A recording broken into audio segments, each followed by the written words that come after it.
Alpe 1 Live, le tête-à-tête. Actu du week-end, Râleur & Co ou liberté d'expression? Il dort, il est où le printemps? Ah, pas chez nous, y en a marre, moi je veux du soleil. Et sinon, manif contre le mariage pour tous. Ça râle et ça cocktail de gaz lacrymo avec une Christine Boutin qui découvre les pavés des manifs parisiennes. Sous les pavés la plage et l'air ravigotant des lacrymos. Oh, vos gueules les mouettes, hein. Ça râle contre les salopards des finances, dixit Jean-Luc Mélenchon, qui se mettent d'accord quant au sort des épargnants chypriotes. Ça râle contre la justice, petite brochette d'affaires et règlement de compte avec une droite qui se voit renvoyer comme un boomerang leur tentative passée de mettre au pas la justice. Ça râle contre le voile avec 83% des Français qui votent pour l'interdiction du voile dans les entreprises. Râler, la bonne vieille tradition française reconnue dans le monde entier. Exemple, un café, avec un verre d'eau, je suppose. Oui, s'il vous plaît, avec un sourire. C'est 20 centimes de plus. Non, ne vous retenez pas. Si vous êtes levé du pied gauche ce matin, selon diverses études rassemblées aujourd'hui dans le Parisien, aujourd'hui en France, râler est bon pour la santé. Mais oui, savoir exprimer sa mauvaise humeur augmenterait même l'espérance de vie.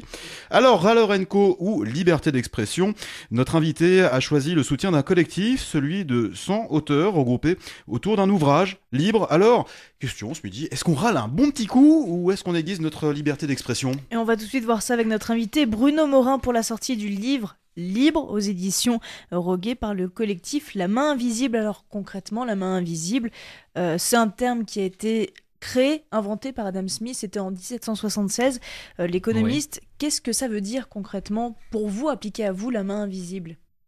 La main invisible, ça veut simplement dire que nous n'avons pas besoin forcément d'une autorité supérieure pour agir à son profit et au profit des autres, qu'il y a peut-être une façon plus simple et plus directe de faire avancer la société et l'économie, c'est de se parler entre individus. Il n'y a pas besoin d'un contrôle supérieur, extérieur, qui de toute façon ne peut être en aucun cas objectif, et c'est le postulat faux sur lequel repose l'idée de l'État régulateur ou de l'État-providence. Parce qu'en gros, l'idée d'Adam Smith par le terme « la main invisible », c'était si vous pensez à votre intérêt personnel, peut-être que ce sera bénéfique aussi pour l'intérêt collectif. Oui, il y a de ça, effectivement. Il y a un petit égoïsme à la base qui est de dire que si vous avez envie de riche et de gagner de l'argent, vous allez tout faire pour en gagner, vous allez tout faire pour recruter, développer votre activité et que globalement, la société en profitera. Alors parlons de ce livre, avant de parler encore un peu plus du concept, qui, on le disait, s'appelle Libre, un ouvrage qui fait a priori fi des origines, qui sont diverses dans ses auteurs, des formations, des parcours de vie. On le voit, il y a la liste dans le livre de ce que font les gens, et tout type de personnages. 100 auteurs. Alors on rappelle que vous n'en faites pas partie, mais dans ce collectif, il y a différentes façons de proposer son aide et son soutien. Il y a ceux qui ont écrit, et puis il y a ceux comme vous qui soutiennent. Voilà. Parmi les gens et les noms qui parlent aussi dans les Alpes du Sud, il y a aussi Jean-Michel Bayle, qu'on ne présente plus ou à peine, ancien grand champion de motocross dans les Hautes-Alpes, dans les fins des années 80, début des années 90. C'est quoi vous votre but dans ce soutien, ce livre? D'abord, ce livre, Manos qui est bien représenté, puisque de Manos qu'un le soutiennent, et c'est pas mal. C'est donc un livre qui a été écrit par 100 personnes d'origine complètement différentes, que ce soit sociologique, professionnelle ou autre, qui est parrainé par 100 personnes qui sont chargées de le faire connaître à l'extérieur. C'est là où moi j'interviens. Vous êtes l'ambassadeur, en gros. Un des 100 ambassadeurs pour faire connaître ce livre et qui est parti du constat émanant de ces 200 personnes selon lequel il n'y avait pas véritablement présenté aux Français, aux citoyens français, d'alternative à une politique économique et sociale différente. On a beau dire, même si les deux partis, droite et gauche, s'opposent parfois avec beaucoup d'agressivité, c'est quand même la même politique économique qui est mise en place et qui est développée depuis 30 ans et donc constate aujourd'hui l'essoufflement comme des limites de plus en plus importantes. À partir de ce constat, chacun a éprouvé le besoin de se tourner de regarder autour de lui, de voir avec ses contacts et de dire mais il y a peut-être d'autres solutions. C'est à partir de ce constat-là que nous avons décidé de nous regrouper en fonction des contraintes et des disponibilités de chacun, d'écrire, de se réunir et de démontrer que pour un peu plus de fraternité, un peu plus de solidarité. Il n'y avait pas forcément besoin d'une structure, d'un service social ou autre. C'est une initiative personnelle portée par Ulrich Jenison et Thierry Gère qui ont donné cet ouvrage et qui ont su mobiliser tous les gens qui se reconnaissaient dans une autre vision possible de l'avenir de notre pays. Alors la pensée unique dont vous nous parlez justement, c'est un parallèle à l'introduction. Hein. Je cite, « La France s'éloigne chaque jour un peu plus de cet idéal humaniste qu'est la liberté pour se rapprocher de la menace totalitaire. Direction les cours que j'ai eus au lycée, le totalitarisme est un mode de gouvernement dans lequel un parti unique détient la totalité des pouvoirs et ne tolère aucune opposition. » C'est ça la France aujourd'hui. Parti unique, pas d'opposition, pourtant on n'a pas forcément l'impression. Alors est-ce qu'on est immergé aussi dans ce régime ? Ah non, ne parlons pas d'un État. Vous avez bien dit qu'il s'agissait d'une crainte vers cette évolution-là, mais je dois dire que je suis personnellement de plus en plus inquiet quand vous regardez le quotidien, quand vous regardez ce qui s'est passé ce week-end, les résultats d'une élection locale, la façon dont on agresse désormais un ministre pour ses prises de position. On ne parle plus trop idées en France. On passe son temps, lorsqu'on s'oppose, à attaquer la personnalité et ses caractéristiques. On ne parle plus idées et c'est bien là le problème. Vous savez, le totalitarisme achevé, c'est effectivement une pensée unique tenue par un parti unique et un pouvoir unique. Nous sommes quand même dans un système, regardez bien, où pour le financement des partis politiques en France, il faut avoir déjà des élus. Donc les deux partis dominants, PS et UMP, tiennent et limitent l'évolution politique et l'ouverture à de nouveaux partis lors des élections. L'État seul peut financer ces partis parlementaires. Le financement privé est quasiment interdit, il est très limité. Il y a donc déjà un monopole de ce côté-là. Quand vous regardez, j'en suis désolé de vous le dire, mais le monde médiatique, vous avez un certain nombre de grands groupes qui tiennent les grands médias en France. Ce sont ceux-là même qui vivent de la commande publique à travers le bâtiment public ou autre. Il y a quand même les éléments qui démontre qu'il y a une tendance à ne plus considérer l'individu, le citoyen, et les manifestations d'hier le montrent encore. Quel que soit le nombre de gens dans la rue, pour quel que soit, je ne me prononce pas sur la raison pour laquelle ils étaient dans la rue, quel que soit le nombre de personnes dans la rue, le pouvoir n'en a rien à faire. Et ce pouvoir-ci, comme le précédent. Est-ce qu'on n'agite pas, enfin, est-ce que, à travers ce que vous dites, on n'agite pas aussi des vieilles peurs, des vieilles croyances, des vieilles idées qui ont la peau dure encore aujourd'hui? Vous disiez les médias, alors je vais pas me faire le corporatisme de cette idée-là, mais de dire que certains médias tiennent finalement aussi les politiques et font les sujets de société. Est-ce que c'est encore une réalité aujourd'hui? Est-ce que vous pensez que la multiplication des médias n'a pas justement cassé tout cela? Non, j'ai pas eu ce discours réducteur un peu caricatural. J'ai eu un discours beaucoup plus distant qui constate quand même que l'argent qui fait vivre les principaux médias en France, y compris à travers les subventions étatiques qui sont majeures, l'argent appartient à des grands groupes qui vivent de la commande publique. Nous sommes dans un système où l'État se développe, où l'État est devenu le plus important dans le produit intérieur brut de l'ensemble des pays occidentaux, 57%, avec de moins en moins d'efficacité. On est passé de l'État-providence à l'État-catastrophe. C'est justement l'État-providence. Je vais expliquer un petit peu aux auditeurs. L'État-providence, c'est un gouvernement en fait qui étend son champ d'action simplement dans les domaines économiques et sociaux. Aujourd'hui, ça y est, l'État-providence n'est plus État-providence. Partout où il peut intervenir, que ce soit dans les entreprises ou etc., il le fait. Et c'est là où justement il y a la crainte du totalitarisme qui s'approche selon vous. Absolument. Écoutez vos informations nationales d'aujourd'hui. Aujourd'hui, on se félicite d'un plan loup. C'est l'État qui va gérer le problème des loups dans les Alpes.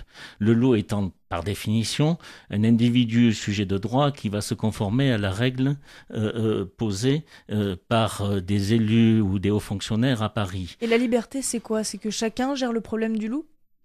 La liberté, c'est peut-être de gérer le problème du loup, non pas à Paris, mais directement auprès de chaque éleveur. Vous savez, quand monsieur le député Castaner parle de sa marotte qui est de, ouvrez les guillemets, éduquer les loups, fermez les guillemets, je suis assez mort de rire pour parler comme tout le monde. Je pense pas qu'on puisse éduquer les loups. Le loup est un animal par nature très mobile, qui vient d'Italie, qui désormais s'est très bien implanté en France. C'est un fait. Dans ce pays, on oublie de temps en temps qu'on vit dans la nature et qu'on peut pas tout maîtriser au niveau de la nature. Alors plutôt qu'un plan quantitatif, parce que tuer 24 loups, on en reparlera dans un an si vous voulez, ce n'aura pas résolu le problème. C'est se moquer du monde de dire qu'en tuant un peu plus de loups, on va résoudre le problème des éleveurs. D'accord ? Je crois qu'il faut aborder les choses autrement. Il faut d'abord vérifier avec si la Convention de Berne est toujours applicable, c'est-à-dire est-ce que le loup est vraiment un animal, une espèce qui doit rester protégée, alors que la nature nous a montré qu'en quelques années, des espèces se régénèrent complètement. Nous avons désormais un loup à la fois très mobile et très reproducteur dans notre pays.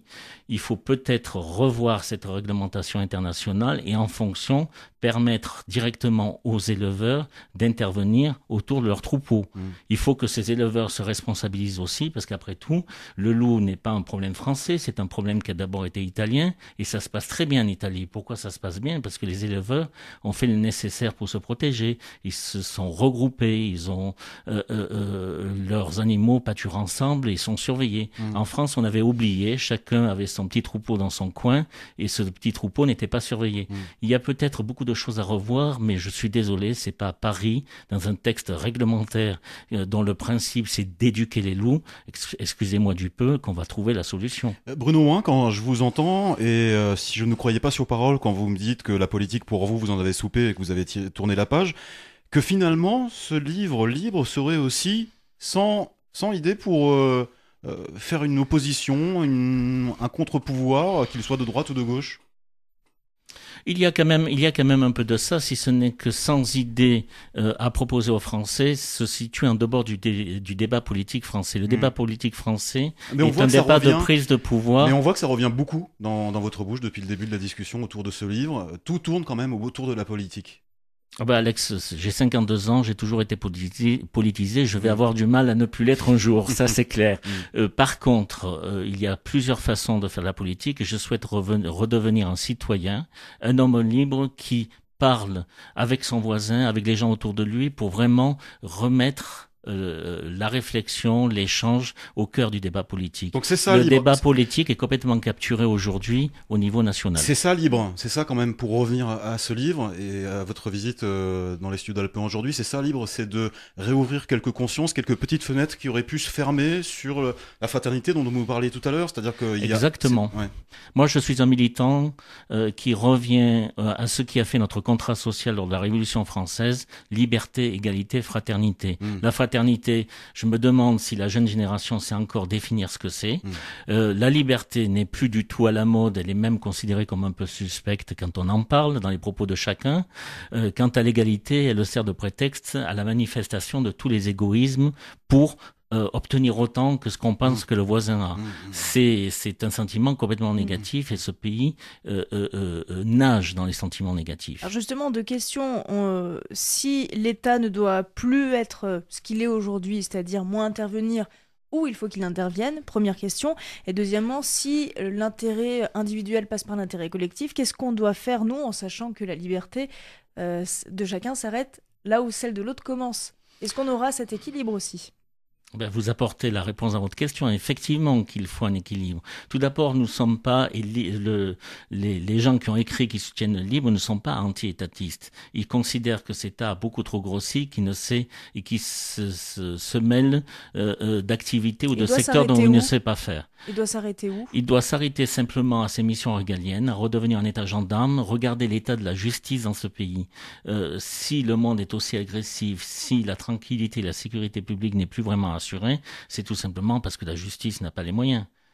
Regardez le budget de l'État, il faut quand même revoir des évidences. Le budget de la justice est très légèrement inférieur au celui du ministère de la Culture. Et dans l'État-providence... Je n'ai rien contre la culture, mais il y a quand même des priorités. Et je crois que le rôle de l'État, il a un rôle positif à avoir, c'est d'assurer la sécurité, la justice et un certain nombre d'autres principes très limités. Ce qui fait l'État-providence aussi, c'est la sécurité sociale.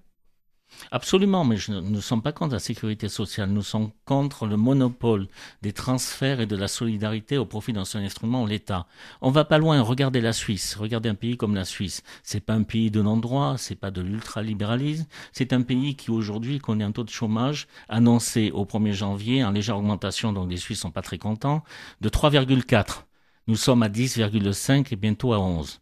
L'État suisse représente dans la production intérieure brute 32% de la production intérieure brute, 57% en France. Est-ce que les Suisses ont moins de protection sociale? Est-ce qu'ils sont moins bien gérés? Vous savez combien le Code du travail suisse a d'articles? 54. Oui, ce que j'allais dire, Nous en avons 4000 en France. Est-ce que le salarié français est mieux protégé? Non, on rentre nous sommes devenus les spécialistes mondiaux de l'usine à gaz. Nous savons inventer ça. Donc il faut revenir un petit peu plus de fraîcheur et de rapport direct entre les citoyens et les personnes. Donc moins d'interventionnisme, on l'a compris, de l'État à votre sens auprès des citoyens. Dans le livre, je reviens au livre évidemment, bien que la discussion tourne beaucoup autour des idées qui sont défendues dans le livre, on lit beaucoup le mot libéralisme. Est-ce qu'on doit considérer que c'est un synonyme de liberté ? Libéralisme et liberté, c'est deux notions... Non, ce sont deux notions complètement différentes. Là où le libéralisme est manifestement l'idéologie la plus proche du mot de liberté, c'est que le libéralisme s'intéresse d'abord à l'individu et qu'il n'y a de liberté que de liberté individuelle. La liberté de groupe, la liberté collective est déjà un renoncement pour chacun d'entre nous. Ça serait quoi le meilleur avenir pour un pays comme la France, puisqu'on parle de la France évidemment ici, et à travers la France, les territoires des Alpes du Sud, pour selon vous relever la tête? Première chose, renouer absolument avec le débat d'idées, faire confiance à l'autre, beaucoup moins de mauvaise foi, de mauvaise volonté, et beaucoup moins d'envie de se reposer sur l'État pour la solution des problèmes. Soyons un peu plus responsables, attaquons-nous à notre quotidien, à ce qui nous pose problème, et communiquons avec les autres. Ça veut dire qu'on est tous responsables individuellement quand même de ce qui se passe aujourd'hui? Je suis convaincu que le changement commence par le changement personnel et avec son propre environnement. On ne peut pas demander chaque jour à l'État de plus intervenir et en même temps mettre en cause ses dysfonctionnements. Bruno Morin, un homme libre aujourd'hui, un citoyen comme il veut être présenté aujourd'hui, on fait fi du passé, et qui nous présentait aujourd'hui le livre Libre que vous retrouvez d'ores et déjà chez vos libraires aux éditions Roguet. Vous l'avez compris, une fenêtre ouverte vers des idées, vers une autre façon de voir l'État. C'est en tout cas le souhait qu'on a voulu vous présenter aujourd'hui, dans lequel on a voulu vous présenter ce livre aujourd'hui. Merci d'avoir été... Oui, je vous en prie. Juste une précision, c'est une ouverture qui coûte pas cher, 12 € sur Amazon. Voilà qui est dit, Amazon, Merci. ou la Fnac, ou autre chose, désolé. Voilà, c'est pas grave. Voilà qui est dit. Merci de votre accueil. Merci. Alpe 1 Live, le tête-à-tête.